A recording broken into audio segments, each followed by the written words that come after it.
George Knight was baptized in the Fortuna Church. Did you know that? No. See, I didn't think, I thought that you needed to know that. He was baptized right here by Dr. Malcolm Maxwell. How precious is that? Amen? Because, Dr. Maxwell and I were, we were quite a team back when he was first at Walla Walla. I mean, he used to say that I ran the office. I was his reader. So we had a good thing going there. And then, of course, he was at the seminary, I was at the seminary, but we were there different times. So we'd never really met each other before, but anyway. And then I discovered as I talked with him that he lived in Vallejo, where I live. Different times, of course.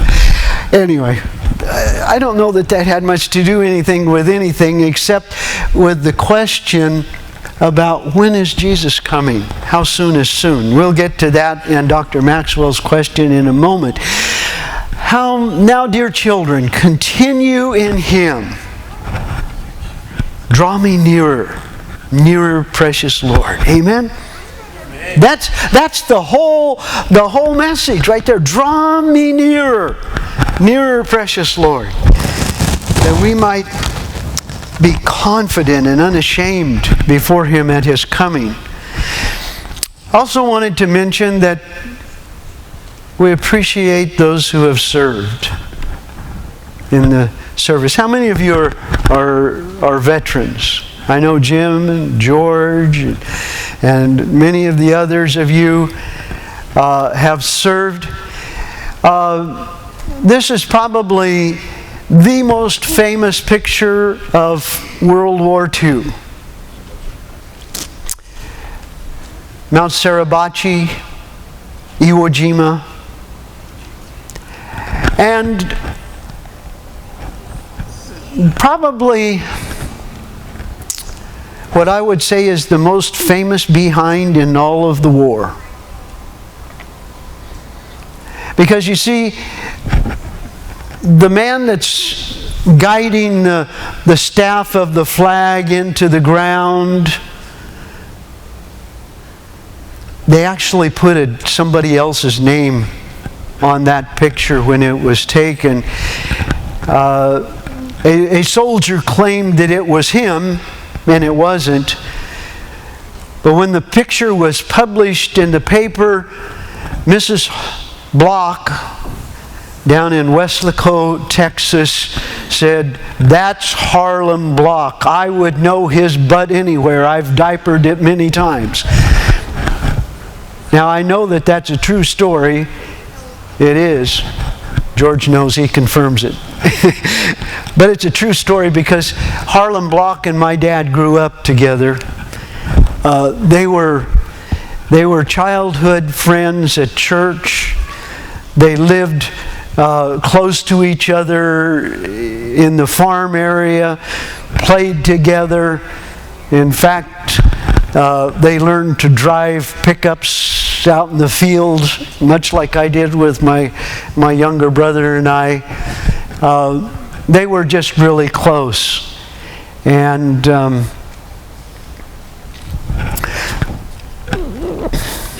you notice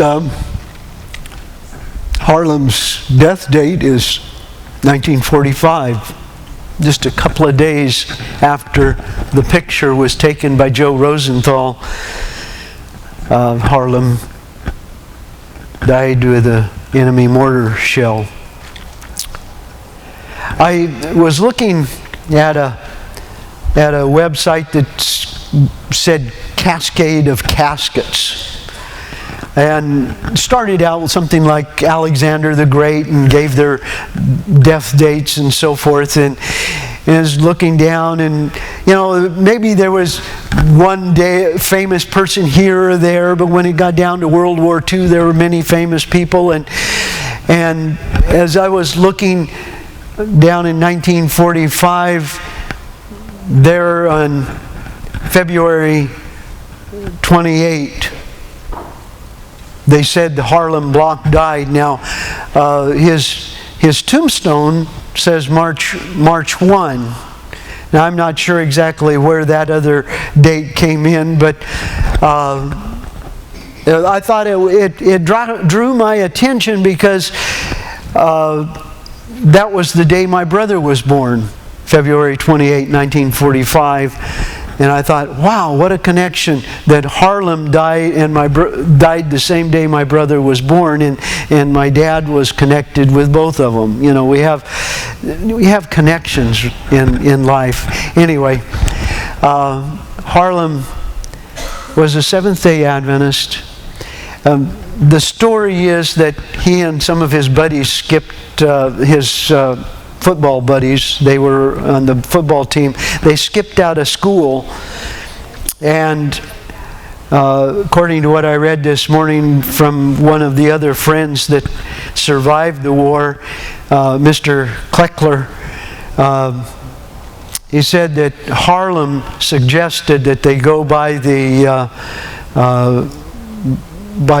Marine Corps office and volunteer to join up, because they knew they were going to be in trouble when they got back to school, having skipped out. My dad tells the story a little differently, because he says that the other boys kind of encouraged Harlem to go into the Marine Corps. Mr. Keckler had the privilege of staying with Harlem in Hawaii just before they shipped out, and Harlem gave him his Marine Corps ring, and he says, "Give this to my mom."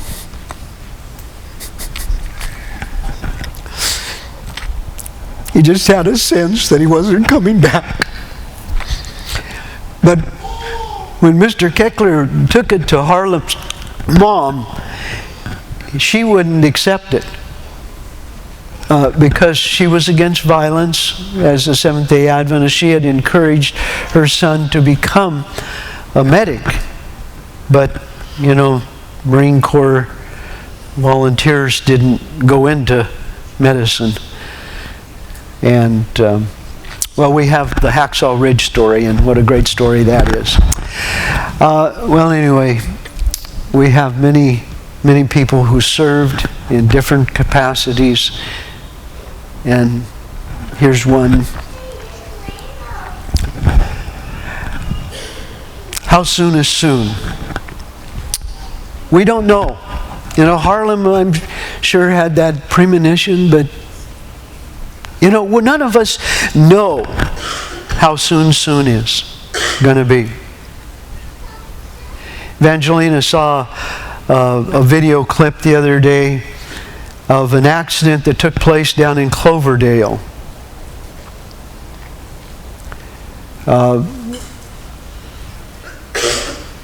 An accident that split a car in two. I mean, half of the car was at the side of the road, and the other half was on the embankment above the road. And the amazing thing is, the lady driving the car that had been hit by an SUV was sitting there still alive in her car. Nobody died that day. It was amazing. The man in the SUV, that they were traveling probably way too fast, 80 miles an hour, lost control, whatever. Life can change in an instant. Life can change in an instant. Evangelina can tell you how her life changed with an instant, with a piece of paper that had fallen on the floor. She reached over to pick it up, and the chair that she was sitting on, she was a secretary, and that chair slid out from underneath her, bounced off the wall, and came back, hit her in the back. And she ended up in bed for 8 months or more, could hardly walk. This week, the pain and the hip is going out again. It's been a hard week, and she says, what a hard time for you to have to go up to Fortuna. You know, I feel for her. I wish I didn't have to leave her alone and having to do those things. But the question we need to ask ourselves is, how soon is Jesus going to come? Jesus said that, He says, I'm coming soon. Dr. Maxwell in Revelation class, he says, what does that mean? How soon is soon? You know, we look back and what are we now, 160 some years from 1,862 years, it has 63 years from 1844. That's a long time, right? Compared to what? You know, what is it? What do we compare it to? Our 70, 80, 90 years. My mom is 92. My grandma, Bechtel, died when she was 99 and a half, and she was my connection to the early pioneers. You know, and she died 1995, so, you know, that's a while back, you know. But when you think of 2,000 years compared to eternity, 2,000 years is what? Drop in the bucket. So when Jesus says, I am coming soon, we have to put it in perspective. How soon is soon?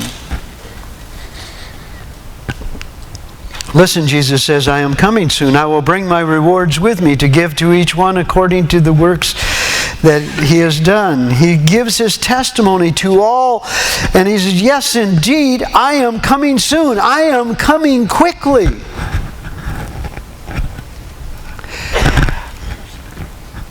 Peter confirms. He says, the end of all things is near. The night is nearly over. The day is almost here. Romans 13:12, Paul chimes in. And just a little while, he who is coming will come and will not delay. There's a time when Jesus is coming. Know this, first of all, that in the last days mockers will come, mocking, following after their own lust, and saying, where is the promise of his coming? For ever since the fathers fell asleep, all continues as it was from the beginning of creation. And there are people like that. You Christians. You believe that Jesus is coming soon? Why things haven't changed in over 2,000 years now? I want to invite you to the ball game today. I mean, not a ball game, but to the ballpark. Fenway Park in Boston, home of the Boston Red Sox. I've never been in the ballpark, but been to the San Francisco Giants ballpark. What was amazing to me was when you look from up in the what we call the nosebleed section. The players down there look very small, not like they do on television. You get up close and personal views of them on television, but you can hardly see the people down on the ground there. Well, my good friend Dwight Nelson had an illustration about exponential growth. Now, I'm not a mathematician, nor do I pretend to be scientific, but this is the explanation of exponential growth. Occurs when the growth rate of the value of the mathematical function proportional to the function of current value results in growth within time being on an exponential function. Did you understand that? No. Okay, well, let me explain it to you the way Dr. Nelson explains it, okay? He didn't use this chart. But the idea is things can go along. If we take the lighter line, the exponential, the other one shows it a decay, exponential decay. But if you take this line, things can go along and along and along and along for a long time period and not change, not have much look in a change. And then all of a sudden, it goes up rapidly, quickly. How soon is soon? It can come rapidly. Now let's go back to the ballpark, okay? Chris Martison, an economic researcher and futurist that Dr. Nelson quotes, asks us to imagine we're in Fenway Park, a stadium home of the Boston Red Sox, at noon. Now I want you to imagine this. At noon, he handcuffs us to the highest seat in the bleachers up in the nosebleed section. Okay?